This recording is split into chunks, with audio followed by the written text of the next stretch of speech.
Today's reading is Lich, an entry from the Monster Girl Encyclopedia book series.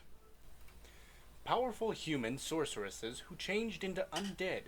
There are also those who choose to become liches of their own accord in pursuit of eternal life and limitless knowledge.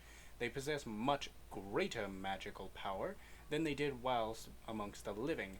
They are terrifyingly high-ranked undead who can freely use various spells such as necromancy, which reanimates corpses into undead servants, zombies, and uromancy, which manipulates lust and heightens pleasure. Most of them have a strong fixation with and thirst for knowledge of sorcery, and the pleasure of sex, which they awaken to after becoming monsters or a lich. Even in death, they continue their lewd magical researches and experiments to master sorcery and reach the depths of pleasure. And the depths of pleasure, as I must say now, is an extremely terrifying and hostile place that I recommend nobody go to. They usually immerse themselves in their research at dwellings away from human settlements, and they rarely reveal themselves in front of people. However, a human man is absolutely necessary to them, as they replenish their magical power by taking in spiritual energy. A man's body also serves as a test subject, and there are spells and sexual experiments which require both a man and a woman. So if they spot a man, they will aggressively attack in an attempt to subdue him. To them, even their own body is material for experimentation, and is imbued with various lewd spells so that they can maximize the pleasure for themselves and their partner during sex. When they attack a man, they also imbue the man's body with various spells. By having sex, when each other's bodies are imbued with these spells, they enthrall a man with their sorcery and body. Most of them don't take much interest in others, with an exception of the men they choose as their husband, a monster's one and only partner who shares the greatest pleasure with her. They have an even stronger attachment to him than sorcery.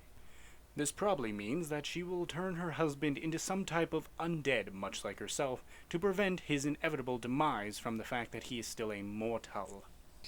The men who become their husbands will spend his days thinking and pursuing experiments of sex and magic in order to reach the depths of pleasure and sorcery as their eternal partner. This just confirms that yes, the husband is turned into some type of undead, much like the Lich. Their body is imbued with various spells by their own hand to become more lascivious, sensitive, and insatiably lustful, so that they can obtain more spiritual energy and pleasure.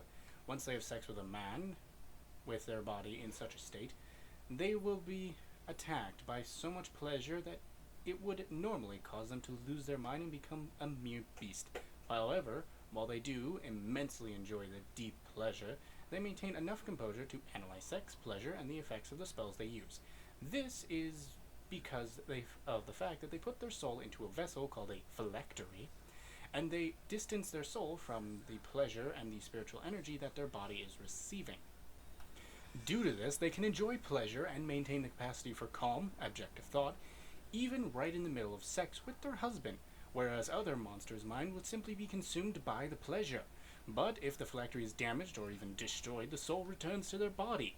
If they have sex in that state, not only will their body, but also their soul will be swallowed whole by the pleasure and spiritual energy they're currently receiving, and then they'll become unable to think about anything but their beloved husband in front of them, and the act they're currently doing.